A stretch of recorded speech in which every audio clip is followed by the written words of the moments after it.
ဒီနေ့ကတော့ yet ရဲ့အသုံးပြုပုံလေးတွေကိုလေ့လာကြည့်အောင် yet ကိုမလုပ်ရသေးဘူးဆိုတဲ့ပုံစံနဲ့အသုံးပြုပါတယ်ပထမဆုံး present perfect tense နဲ့တွဲမှသုံးပါတယ်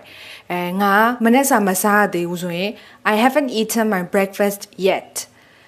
ငါမဆုံးဖြတ်ရသေးဘူးဆိုရင် I haven't decided yet အဲ့လိုမျိုး present perfect tense နဲ့တွဲပြီးမှသုံးတယ်အဲ့ဒီ present perfect tense နဲ့မတွဲဘဲနဲ့လည်းသုံးလို့ရတယ်ဥပမာငါမသိသေးဘူးဆိုရင် I don't know yet မသွားသေးနဲ့အောင် don't go yet ဒီလိုမျိုးလဲသုံးလို့ရပါတယ်နောက်ပြီးတော့တယောက်ကကိုလုပ်ပြီးပြီလားပေါ့ဥပမာ have you finished your homework မင်းအိမ်စာလုပ်ပြီးပြီလားအဲ့လိုမေးတဲ့ကမလုပ်ရသေးဘူးဆိုရင် not yet ဆိုပြီးတော့ဖြေလို့ရတယ်မလုပ်ရသေးဘူးနောက်ထပ် yet ကိုသုံးနိုင်တာက the degree 3 something yes ဆိုတဲ့ပုံစံနဲ့သုံးလို့ရတယ်ဆိုဥပမာအနေနဲ့ဒီပြိုင်ပွဲကိုငါအခုထိကြည့်ပြီးတဲ့နေရာမှာအကောင်းဆုံးပဲဆိုရင် this contestant is the best one yet နောက်ဥပမာဆိုရင်ဒါကအခုထိကြီးခဲ့တယ်မှာဆိုရင်အဆိုးဆုံးဖြောပြမှုပဲအဲ့ဒါဆိုဘယ်လိုပြောရမလဲ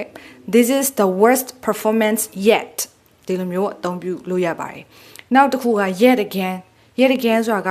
ထပ်ဖြစ်ပြန်ပြီဆိုတဲ့ပုံစံမျိုးသုံးတာဖြစ်တယ်ဥပမာ the train is delayed yet again ရထားက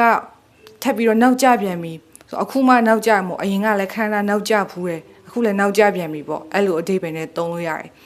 နောက် yet ကိုဒါပေမဲ့ဆိုပြီးတော့လည်းသုံးလို့ရတယ် clause နှစ်ခုရဲ့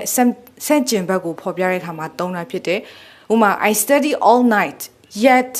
I failed the test